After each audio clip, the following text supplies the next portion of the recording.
I'm Erica, and today I'm going to show you how to make a quick and easy lunch of spaghetti for your bento box.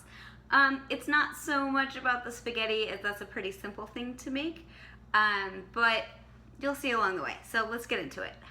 Okay, so spaghetti, relatively simple. I have a big pot of water boiling already, and for my sauce, I want to add a little bit of protein. So what I'm going to do, I'm going to take my sauce in a jar, put a couple tablespoons into my very small pan. It's just enough for one, so I like a lot of sauce, so I'm going to go with like 3 hearty well, maybe 4. The fake meat eats a bit of it up. And then I'm going to take my fake meat that you guys see I love so much. I've got a little bit left, so what a better way to use it. Put that pan over medium, and then sprinkle some in, and just let it cook all together. So this is my pan. I'm gonna let that soften up. And then the water's boiling. You can't see anything. Ah! I gotta come up with a better way to show you guys how to do this. I don't know what that is yet. So spaghetti, you boil water, boil salted water, add spaghetti, and cook as long as it says on the thing. A child could do it. This is like the only thing that I could ever really cook until I was like 25.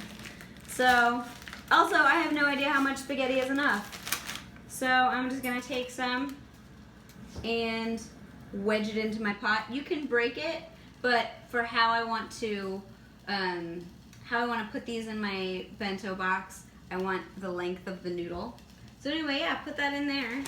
And this has 3 to 4 minutes, so I'm gonna set a timer for 3 to 4 minutes. In the meantime, I'm gonna prep this stuff, and then I'll be done.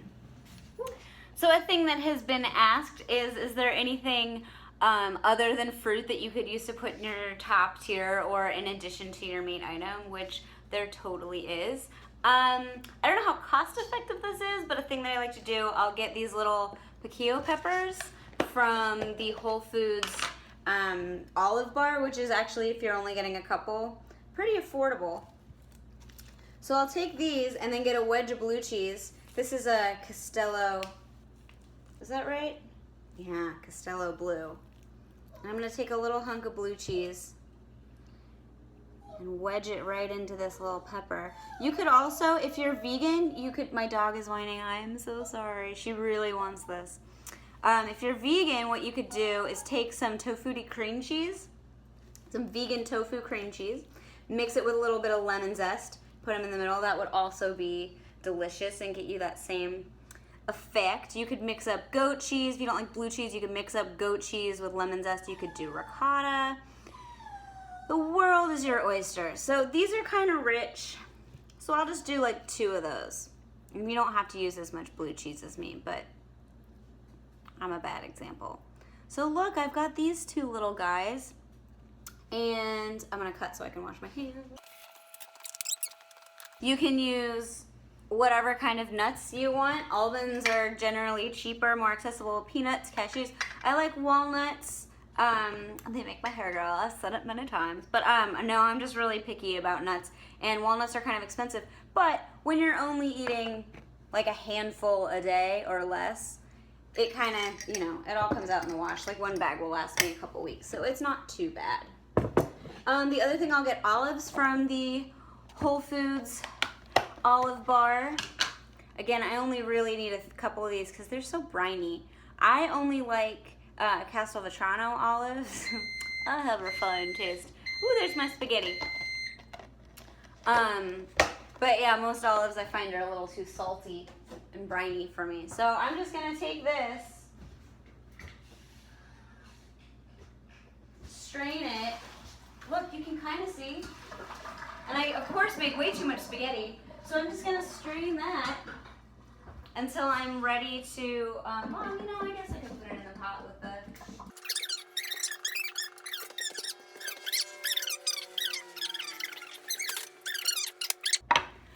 These little Baby Bell cheeses, again, probably not cost effective. Sometimes I'll buy a wedge of cheese and cut that up into cubes and do that, but I'm doing that for I do a morning snacky time bento. So I'm doing that for that. Okay, So I'm going to try to show you as I pack this. So I work from biggest to smallest, so I'm going to put this in.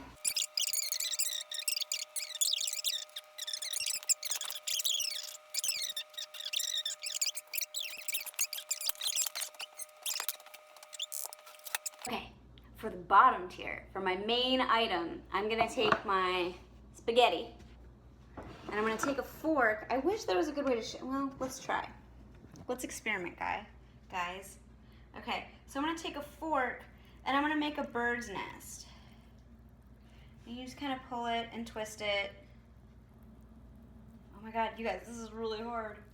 So I'm not getting a lot of the sauce, but that's okay, we're gonna top it later. But I'm just gonna make a couple of these little bird's nests, and that way when I put it in there, it will just look so beautiful. How much spaghetti is a person supposed to eat? Because I just don't know. Look at this. I honestly have no idea what I'm showing you anymore, so I'm gonna cut and we'll do this from another angle. Okay. Yeah, so that's a question I have. Okay, so when I was little, my mom used to make us one of our well, I don't know if it was a favorite, but she would make it a lot. She would make a bunch of spaghetti, and then the next day, we would have spaghetti in a dish. Spaghetti in a dish is spaghetti in a dish with cheese on top, and then you just bake it. Like just shredded cheddar cheese, that's fine. You know, so that was my Midwestern casserole. Oh my gosh. Oh yeah, look at all that spaghetti. I think that's enough spaghetti for me, so I'm gonna fill the extra spaces with the sauce, and then maybe I'll make some spaghetti in the dish.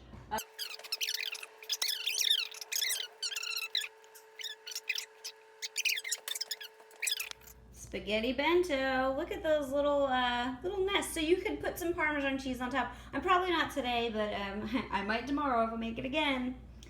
And I've got dueling cheeses today. I've got a cheddar, Baby Bell, and my blue cheese in there. But yeah, that's how that comes out. Another thing you guys asked me was how to put it together. So I'll show you that. Here's this. This stacks on top and kind of sets in. I have a lid for the interior here.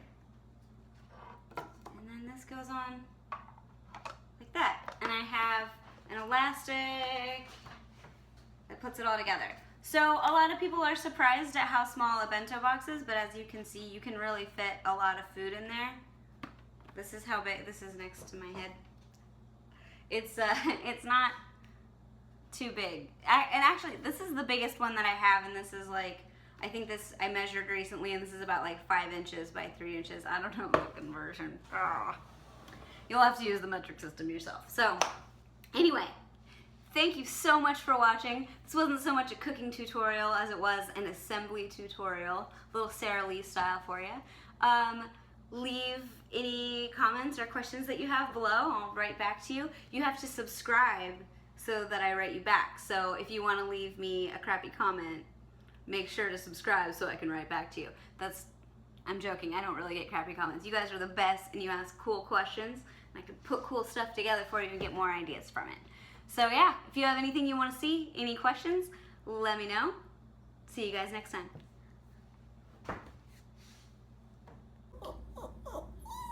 Lula really wants to help, but also mostly eat the cheese.